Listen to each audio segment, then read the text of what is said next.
इसमें कोई फ़ायदा नहीं है और एक गलत है 4 साल नौकरी, फिर उसके बाद शहीद हो जाने पर उन्हें शहीद का दर्जा नहीं दिया जा रहा है। वैसे 4 साल की नौकरी नहीं होनी चाहिए। आर्मी में तो कम से कम 18 साल की नौकरी होनी चाहिए। 4 साल की नौकरी दे रहे हैं किसी को, फिर उसके बाद 4 साल के बाद वो क्या करेगा? मान लो उसने फौज की पूरी तैयारी की लगा के, वो 75% में आ गया, गलती से 25% में नहीं आया, तो उसका आगे क्या? मैं ये नहीं बोलूँगा कि वो चोरी डकैती करेंगे, क्योंकि ऐसे किसी का करैक्टर जज करना सही नहीं। वो 4-5 लोगों ने किया, इसका मतलब ये नहीं कि वो 100 लोग भी वही करें। या तो उसकी नौकरी थोड़ी लंबी टाइम की डालो, या तो उनको पेंशन दो उसी हिसाब से, जैसे 4 साल की उनकी नौकरी। अभी आपको बताइए कि अग्निवीर में क्या था कि 4 साल की सर्विस करी गई है। जो फौजी अब आर्मी में जो लोग जाएंगे 4 साल के लिए जाएंगे, उसमें 75% रह जाएंगे, मतलब 75% बाहर हो जाएंगे, 25% आर्मी में परमानेंट हो जाएंगे।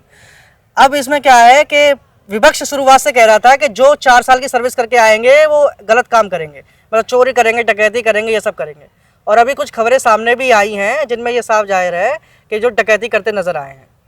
कुछ लोग आए थे छुट्टी पर और वो चोरी डकैती कर रहे थे बंदूक की नोक पर। तो अब ये आपसे सवाल है कि भैया अगर 4 साल में अगर ऐसे करके होगा, चोरी डकैती ज़्यादा बढ़ेगी, तो ऐसी योजना का फ़ायदा क्या है? इसमें कोई फ़ायदा नहीं है और एक गलत है 4 साल नौकरी, फिर उसके बाद शहीद हो जाने पर उन्हें शहीद का दर्जा नहीं दिया जा रहा है। ये गलत है। वैसे 4 साल की नौकरी नहीं होनी चाहिए। आर्मी में तो कम से कम 18 साल की नौकरी होनी चाहिए। जो आप क्या कहेंगे? नहीं, इनके बारे में मेरे को सही बताऊँ तो सही पता नहीं है मेरे को कुछ, लेकिन हाँ ये चीज़ सही नहीं है। अगर 4 साल की नौकरी दे रहे हैं किसी को, फिर उसके बाद 4 साल के बाद वो क्या करेगा इंसान?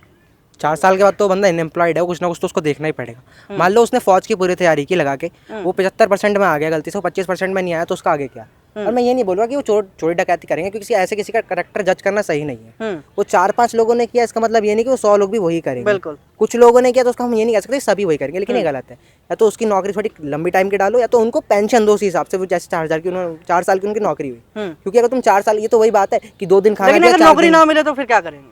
सीधी बात है, अगर 4 साल बाद लौट के आए तो कहीं नौकरी नहीं मिल रही है। वैसे ही आप जानते हैं कि बेरोजगारी का माहौल है पूरा। तो भूखे पेट का ही सहारा है, भूखे पेट के लिए चोरी करेगा, कुछ ना कुछ तो करेगा ही फिर आदमी। हाँ, तो ये सरकार की गलती है। सरकार की गलती है। हाँ। ऐसा नहीं करना चाहिए वैसे तो।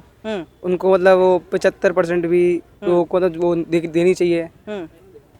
और बाकी तो मैं यही कहूँगा मेरे हिसाब से तो कि ये तो नहीं होकर, आप कह रहे हो चोरी करे, ये तो मतलब 5-6 लोगों ने कर ली चोरी, तो सब चीज़ ना वो सब बंदे करेंगे। नहीं, अगर जैसे सवाल यही है कि अगर बेरोजगार रह जाएं, अच्छा, वैसे भी लोगों को आप जानते हैं कि भैया बेरोजगारी का माहौल है, पेट पालना है इंसान को, वो तो कुछ ना कुछ करेगा, कुछ ना कुछ तो करेगा ना। हाँ।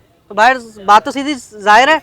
लेकिन अब ये सवाल यहाँ पर ये है कि भैया सरकार इनको बहुत पैसा भी दे रही है, जब ये रिटायर होंगे 4 साल बाद, तो उस पैसे को लगाकर कोई बिजनेस भी कर सकते हैं, है ना?